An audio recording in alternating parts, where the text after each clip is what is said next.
It's the end of 2024, it's cold out, it's dark at 4 p.m., and while there was a wide variety of music and events that occurred this year, there was also a flaming dumpster full of bad music that somehow people survived. Rock, metal, alternative, they all had serious variety and big names with good stuff.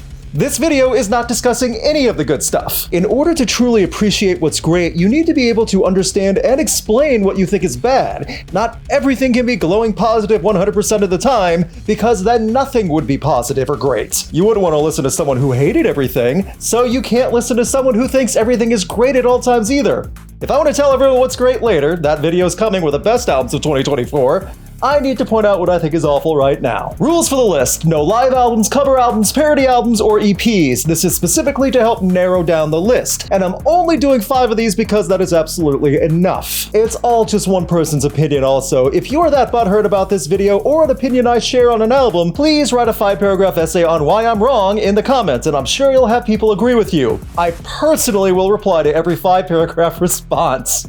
Sponsored by Heavies. This year it is not Happy Holidays, it's Heavy Holidays. If you have a heavy music lover in your life, you need to be a hero and get them a pair of Heavies. 8 speakers delivering an immersive listening experience on a robust but still incredibly lightweight design, and interchangeable shells to show off your favorite bands. The heavy music lovers in your life will be wearing Heavies non-stop. You can get a massive $85 discount off any Heavies bundle with the code ROCKED at checkout. These are the best headphones I have ever worn, the best headphones to listen to heavy music with, and the best way to block out obnoxious relatives at annoying family gatherings. Why listen to terrible family members argue about something when you can listen to heavy music on the best headphones on the market?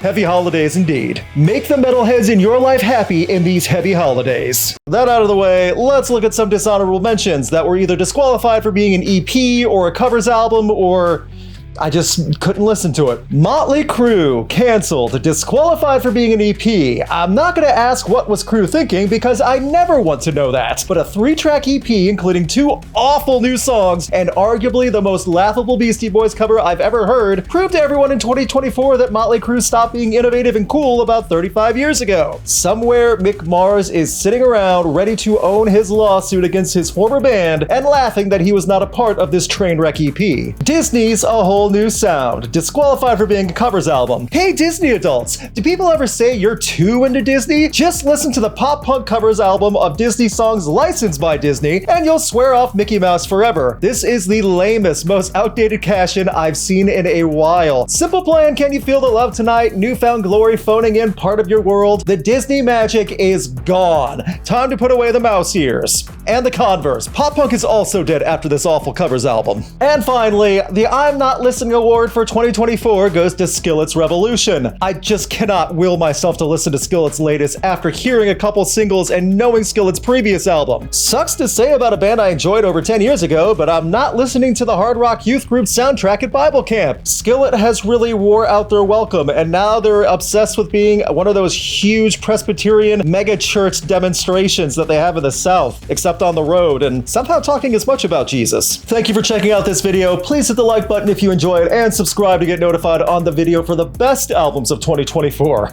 Oh, here we go.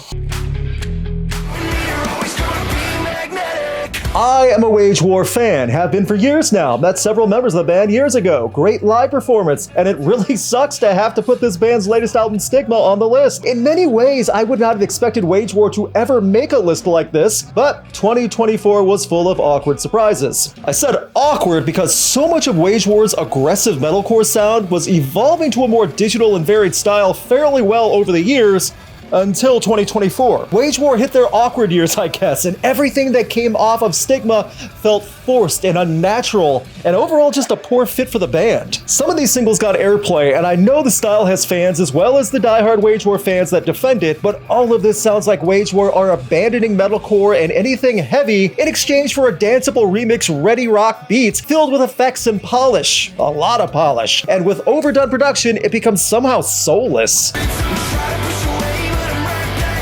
I said in my album review back in June that Wage War took many different styles, industrial, nu metal, more, and in turn made Stigma directionless. Looking at it now, I feel like Wage War were trying to make music that Octane and TikTok fans wanted to loop, and that's not something I would have expected from a group like this. I'm still a fan of Wage War, and I do think the direction they've gone over the last several albums has seen them go out of their comfort zone, which normally is good, but this time I think they need to take a step back because so much of this was off-putting. You and me are always gonna be magnetic. This will get the extreme death metal edgelords upset, but if they were listening to 6 Feet Under in 2024, they were most likely angry people in the first place. The bummer is that even diehard 6 Feet Under and Chris Barnes fans aren't getting what they wanted out of Killing for Revenge because this is awful. Not only was this terrible, but it was the perfect definition of ad nauseum in music because this was the most repetitive metal album I've heard in years. It's riffs and chugs, song after song, with each song having the same endless sequence. No variety. Death growls and chugga-chugs for 46 minutes.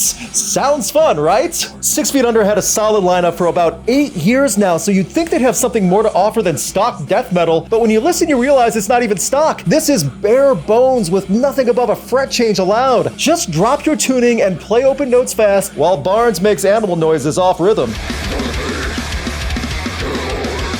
I know that's brutal to say, and Barnes and 6 Feet Under have been around a long time, which means they should know better than to just put something out this mediocre. Not even mid. It's less than that. It's also an issue with Barnes' performance itself. Some people say his voice and delivery are both getting weaker over the years. Others say he still sounds the same, but is less intelligible. However you feel about the situation, both viewpoints lead to the same ending that 6 Feet Under in 2024 has lost several steps. I can't even make the Cookie Monster joke anymore. Even this album is below Cookie Monster. And then we circle back to many of the songs sounding identical. Judgment Day was the push single, and I promise most of the tracks sound exactly like it, which is awful. Double bass drums and endless riffs. One positive, you will get a fun solo occasionally when Chris Barnes is not going out of his mind.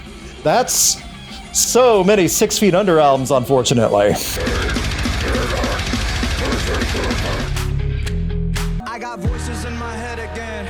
Tread careful. Putting Popular Monster on a list like this will undeniably get the most anger out of the teenage audience, but as angry as you get, it does not change the fact that I feel this album, filled with songs dating back 4 years, all compiled into an overproduced, self-indulgent crybaby album, is awful. Oh, it's successful though. Being a crybaby in music sells, and this is the crybaby album of the year. It's certified platinum. Teenagers and diehard fans who love watching Ronnie Radke talk down to girls on TikTok will love whatever Falling in Reverse puts out, including this album. It's a shame because this is Falling in Reverse's best album, and the title track is the best thing Radke ever put out, but that's not enough to say Ronnie Radke is putting out thought-provoking material. It also doesn't help that through all his claimed style, that many of the breakdowns on the album all sound recycled. Goodbye. I'm a fight. You're gone now. The lyrics aren't much more evolved than the earlier Falling in Reverse material. It's the standard, it's me against the world, or woe is me, I'm sad and angry because everyone made me this way. More of the latter now that I think about it, because Ronnie Radke loves to make sure his attitude is blamed on others while he himself is a martyr. Unless it's the song where Ronnie and Soraya try to get cheeky and sarcastic about him being the bad guy. That song is the worst on the album. The only thing more cringe-filled was when Ronnie Radke was on Kick, the streaming platform you go on when you get kicked off Twitch, and online gambling and yelling at his fans asking why he's been canceling so many shows recently. We didn't get to go see our favorite singer perform. You have no idea how this shit fucking works. You think people just cancel shows to cancel them? Yeah, some people do. You know, some people do that. Who cares? I didn't get to see my fucking favorite band play. You know what I mean?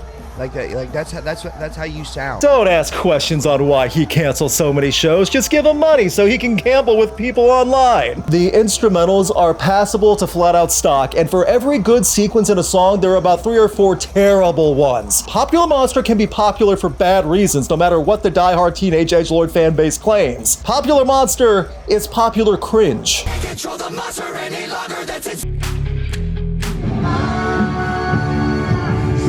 So of you may be wondering why I listen to this. It's because I made a video discussing the downfall of Trapt. In the process, I checked out the 2024 Trapt album, The Fall. I listened to it, and then I wanted to fall off a cliff. For those who are not aware Trapt were actually still around, I'm jealous you didn't know. Now I get to destroy that innocence. See, Christy Brown and Trapt never really stopped, and The Fall, released through New Legacy Records, I never heard of it either. And somehow the writings and angst and attempted soul-searching and aggression of Brown have gotten even more shallow and immature. On top of that, the guitar work, the rhythm section, it might be the most watered down and lifeless studio recordings I've heard in a long time. People make jokes about the YouTube audio library and royalty-free downloads, but those can be used for different purposes and can be memorable. The Fall is an empty void. It's phony emotion and an attempt at sounding wise, proving once again that Trapt has zero credibility.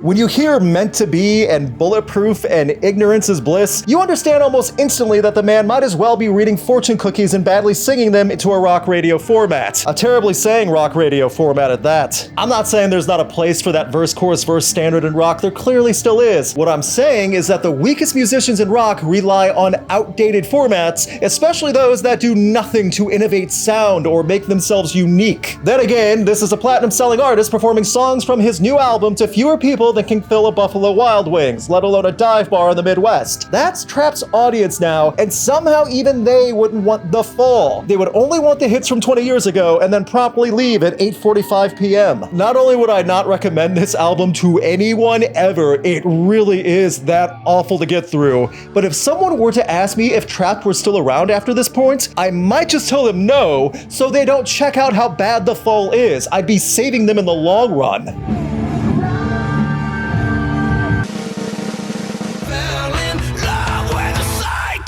Remember in early 2023 when The Mockingbird and the Crow came out and there were country rock bros claiming Hardy was the next big thing? Never mind that he's an industry plant and a panderer and part of the industry with big connections, but Hardy was a big deal in 2023. Then Hardy released Quit in 2024 and it was forgotten about almost instantly even by Hardy fans for a lot of good reasons. This is undeniably the worst of 2024 for many reasons, not the least of which being Hardy is a bit exposed as being fake in writing and creating music that reaches across several genres. If ever there was an album filled with songs to be commercialized for Bud Light and Golden Corral commercials, it's Quit from Hardy. The man continues his bro country rock ballads about drinking, his exes, and including collaborations to prove he has friends in high places. Even Friends in High Places will not save a pandering, badly performed, auto-tuned album filled to the brim with processed guitars and the I'm one of you attitude he sings along with as he cashes industry paychecks. Think they know me, but they don't know me as your ex. For some reason, they thought Hardy and Fred Durst would somehow work well together, and somehow it's the worst of both worlds. It's not even a meme song, or something so bad it's funny. It's truly horrific. The worst because the song is about selling your soul, too. Hardy and Fred Durst made a song about selling your soul. Do I need to spell out the irony here? The writing is abysmal and almost insulting. This was the year where Hardy proved he is a bad representation of country, rock, and his artificial combination of the two. It's also worth pointing out again how much less the hype was for him, Quit, and everything else Hardy involved in 2024. Almost as to say the bar was low, but then Hardy tried to cross it and everyone collectively said that no, we need to raise it a little bit. We can't let this happen again. The joke by many was that Quit was what people said when listening to the new Hardy album. Quit, stop, no, ha ha ha ha. I know that's not what Hardy meant it as, but that's definitely what everyone associates with it now. If you really feel Quit the album is a good representation of country rock, I implore you to find other country rock artists out there that actually do a meaningful, non-pandery job of fusing both styles while giving quality and not relying on collaborations for attention and just singing about alcohol and getting blocked by exes on social media.